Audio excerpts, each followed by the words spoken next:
Hello students, welcome to my channel. आज मैं हिंदी साहित्य में भारतेंदु हरिश्चंद्र जी के बारे में बताने जा रही हूँ, स्पेशली उनके नाटकों के बारे में। आइए देखते हैं।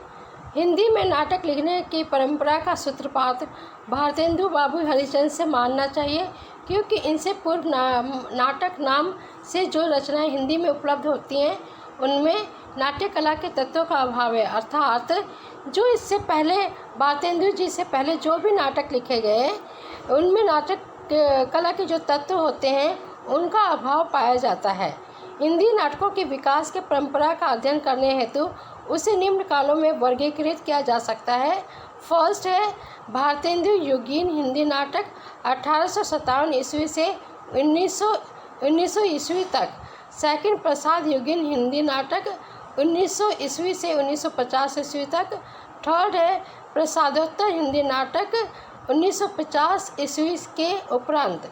भारतेंदु युगीन हिंदी नाटक 1857 से 1900 ईस्वी तक। भारतेंदु युग में मौलिक और अनुदित दोनों प्रकार के नाटकों की धूम रही। अर्थात जो भारतेंदु युग में जो भी नाटक लिखे गए मौलिक भी थे और अनुदित यानी अनुवाद, दूसरी भाषाओं से अनुवाद करके भी नाटक की रचना की गई। भारतेंदु जी के अनुदित नाटकों की रचना निम्न है। फर्स्ट विद्या सुंदर 1868 में इसकी रचना की गई। संस्कृत के चोर पंचाशिका के बंगला संस्करण का अनुवाद है। सेकंड रत्नावली 1868 ईस्वी संस्कृत से अनुवाद। थर्ड धनंजय विजय 1873 ईस्वी संस्कृत से अनुवाद। फोर्थ कर्पूर मंजरी 1875 ईस्वी संस्कृत से अनुवाद। कई बार ये एग्जाम में पूछा जा चुका है कर्पूर मंजरी के बारे में। फिफ्थ पाखंड विडम्बन संस्कृत के प्रबोध चंद्रोदय तीसरे अंक का अनुवाद है। फिफ्थ मुद्रा राक्षस 1878 ईस्वी संस्कृत नाटककार विशाखा दत्त के मुद्रा राक्षस नामक नाटक का हिंदी अनुवाद है। फोर्थ दुर्लभ बंधु अंग्रेजी नाटककार शेक्सपियर के मर्चेंट ऑफ वेनिस का अनुवाद है। कई बार पूछा जा चुका है दुर्लभ बंधु के नाटककार का कौन है, इसके बारे में। इसके अतिरिक्त भारतेंदु जी ने जिन मौलिक नाट्य कृतियों की रचना की उनकी सूची निम्न प्रकार है। भारतेंदु जी की मौलिक नाट्य कृतियाँ।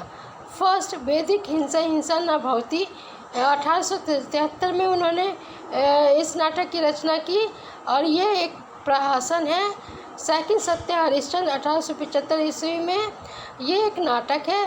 थर्ड श्री चंद्रावली ये एक नाटिका है। फोर्थ विशेष विस्मोसदम ये एक भाड़ है। फिफ्थ भारत दुर्दशा ये नाट्य रासक है। कई बार एग्जाम में भारत दुर्दशा के नाटककार कौन है पूछा जा चुका है। फिर सिक्स्थ नील देवी 1881 ईस्वी गीति रूपक है ये। सेवंथ अंधेर नगरी ये एक प्रहसन है, ये भी कई बार एग्जाम में पूछा जा चुका है। आठवां सत्य प्रताप गीति रूपक है जिसकी रचना 1883 ईस्वी में की। नाइन्थ प्रेम जोगिनी 1875 में इसकी रचना की, यह एक नाटिका है।